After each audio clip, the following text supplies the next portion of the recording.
Hi crafters, we're going to do some stamping today for the video. I'm using the new corners from my California collection to create a really pretty frame for the stamping too. Let me show you which set we'll be using. It's the corner, border, and tag, and you get all three pieces in this set. Right, let's start with the stamping. Now, we are going to be using the Tailored Expressions Oops-a-Daisy set, and it's got a really nice solid daisy and a line daisy in the set, so we'll be using both of those. So just to get started, I've already put my stamp onto an acrylic block. They come already mounted on U-mount, and I'm going to be using three colors from the Tim Holtz Distress Marker range. I've got the Dusty Concord, the Salty Ocean, and the Mustard Seed. You can do these flowers in any color you like. I just thought these were nice, bright, pretty colors. And they have a brush end and a fine tip end. We're going to be using the brush end for this. So taking the marker direct to the rubber, we're just going to flick it down the length of the petals all the way around. And you don't have to be particularly neat about it. Just get the ink on them all the way around. Make sure you get them all coated. You might have to give it a second run around there. And then I'm going to add a little bit of the Dusty Concord and just put some accent colors in there.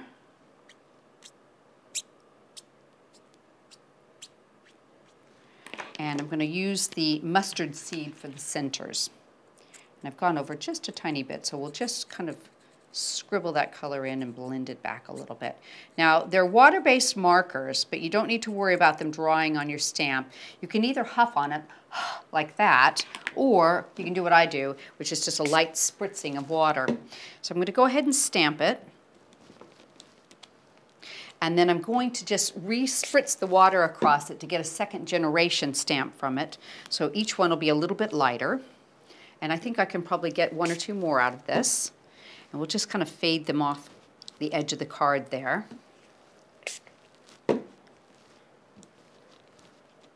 Like that. And I could probably even fill in just a bit around the top here. Now you'll have to re-ink this after you get to a certain point. Make sure it's good and dry. Just going to try it off with a little bit of kitchen roll and then go back to my marker. So I'm going to start again with the Salty Ocean. It's got a little bit of a squeaky sound against the rubber, but that's perfectly all right. And just go ahead and fill that in. And because I want flowers that all look different, I could even make this one just a little bit darker by putting it on slightly heavier. Let's see. Get it all the way to the tips. And then go back in with my Dusty Concord and add in some highlights. All of the colors in the distressed range markers mix and match together, so you don't have to worry about using a wrong color. They all look beautiful when they're matched up together. There we go. Light spritz. Let's do this one here. Go back in and do one over here. Maybe one more here.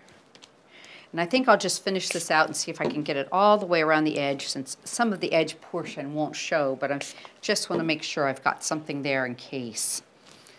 And maybe even one more. See how far that ink goes. There we go. So I've got just right in the center there a nice bold mixture of all the different flowers. So now what I'm going to do is go to the lined daisy. And we're just going to ink it up with a black archival ink pad. Now, there's no way to line this up perfectly, and we don't, well, there is, but that's not what we want for this video. We want it just to show a line about in the same spots, just to bring in a little definition. I can see I've got a little bit of a shorter spot here, so I'm just going to overstamp that.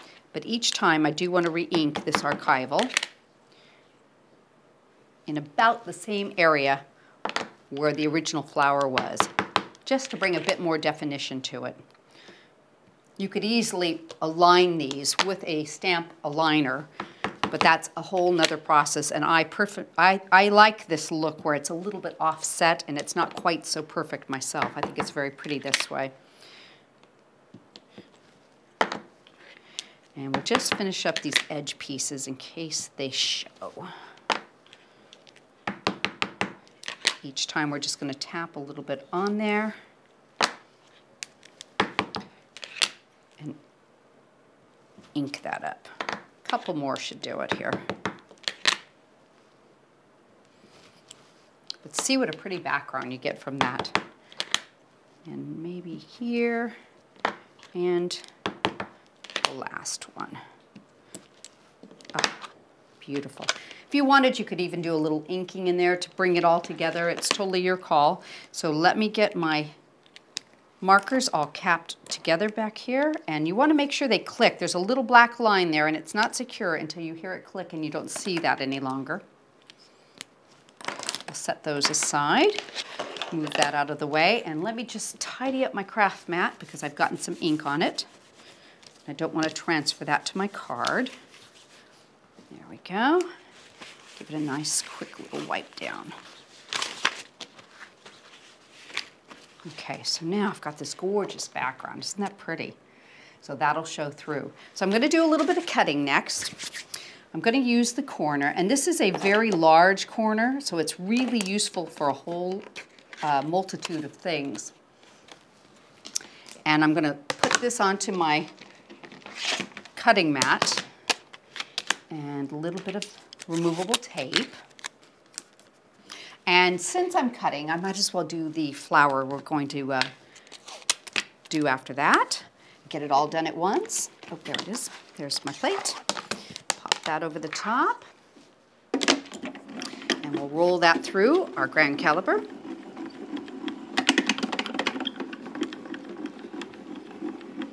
I'm cutting the flower from the Biddy Blossoms set from Spellbinders, and I'm using the white felt out of our vintage felt pack. You can see it just cuts like butter. Let's take that apart. There we go. There's the leftover piece. Set that aside for the moment. And I want to do, oh, let's see. Let's turn that a little bit and run it through one more time, and then we'll do some embossing on that corner. There we go. We'll go back.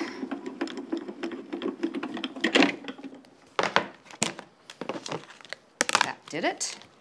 So hop the embossing mat on that,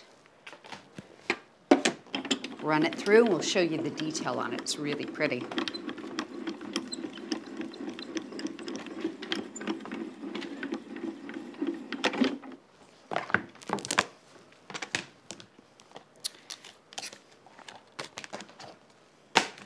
Now this corner has a really pretty scalloped edge to it. So what we're going to do is pop this onto a frame that I've cut using the Spellbinder Grand Squares I've already done, and I put 2 into place.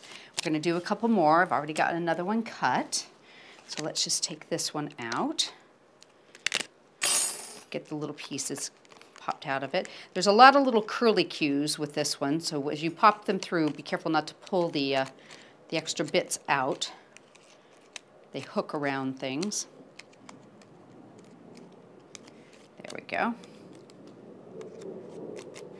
Okay, so I've got a really pretty corner there. So what I've done is put some mounting foam onto the back of my frame. So I'm just going to peel this backing piece off and then put these into place. So I've got 2 of them already done. And I'm going to just have the little bit of the scallop show. Let me lean over it a tiny bit so I can see. I'm lining it up straight. And right about like that. We want to overlap them a little bit. And we'll do this last one. And you can see a really pretty way to use your frames, or use your corners in a way that makes a pretty frame. Now I want to add a bit more mounting foam to kind of sandwich it in between that. So I've cut a few pieces here, and we'll just place those to the edge. Right there, trim off a little excess. Let's do these.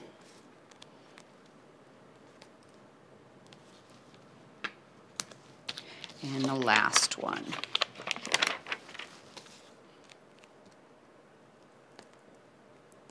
I like to give dimension to my cards, and mounting foam is a really easy way to do that. So I've got the background that we've stamped earlier, and we're going to place this over the top. So let's just peel the backing off of it. And center it right over our flowers. That looks pretty good. So you can see the majority of the darker ones are right in the center, and they kind of fade out to the side. Now I did go ahead and pierce a couple of matted layers back here for the basis of my card. And we'll go ahead and put this together, and then we'll do our flower.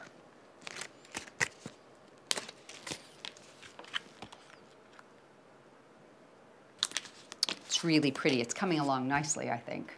Okay, so I cut the biddy blossom out of the white felt. So what I'm going to do is just place that down. We're going to get some of the Cosmic Shimmer Dries Clear glue, and I'm just going to run a very fine bead of it along the base of the flower here. Not too much. We'll go about halfway, and then we'll add some more as we go. So I'm just going to pick that up and start to roll it. I like to use my pokey tool to get it started because you can't really use a quilling tool to get felt started, so you need something else to really hold on to. I think the pokey tool does a nice job for that. We're just going to start to roll it. Now these flowers were actually designed to be used with paper, so sometimes they'll line up a little bit differently done in the felt since it's thicker. So if you want to kind of offset them, you can kind of leave a little bit of a gap and not roll it as tightly, and you can get those to offset just a tiny bit. If you're not happy with it, you can always cut it and move it and just bring it around to a different section. Easy to get a nice look out of it. Okay, so now I need to add a tiny bit more glue to that. Just hold it in my hand. Let's go a little bit further. Just literally roll it. And some more glue. I could probably get away with just a couple little dots going around here. There we go. And continue to roll. You get it all the way to the end. And let's just finish up with a little bit more glue and then some in the middle of the centerpiece there. That is where we end up our flower. And then that just folds down onto your flower, and you end up with a really, really pretty little white felt flower that looks very natural, I think.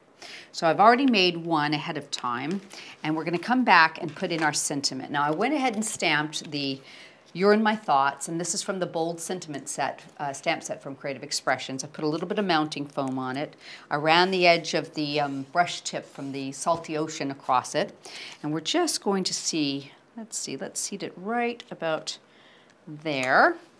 And I can even put another pearl right in the center of my flower to match the little one. So let's do that. I've got a 5mm white pearl there. That's about perfect. I'm going to be using a bow that I've tied from the seam binding out of the white. And let's put that on with a glue dot. I think that'll secure it the best. And I'll put that on first. Pop that into place and just kind of spread the loops from the bow around. And then we'll add our flowers on top. And I'll seat that right in the center of the knot. And put the smaller one, just offset it. Let's put this one above. Actually, let's tell you what, let's hold that loop back so you can see the sentiment really nicely. And then I've made a couple of just decorative stick pins with some jewels.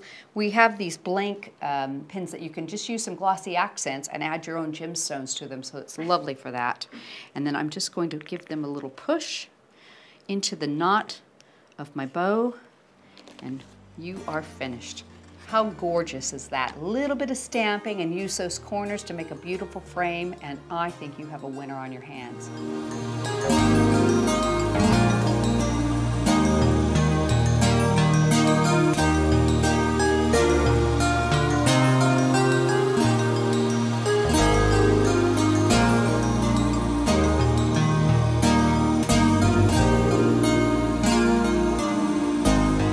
really hope you've enjoyed today's video.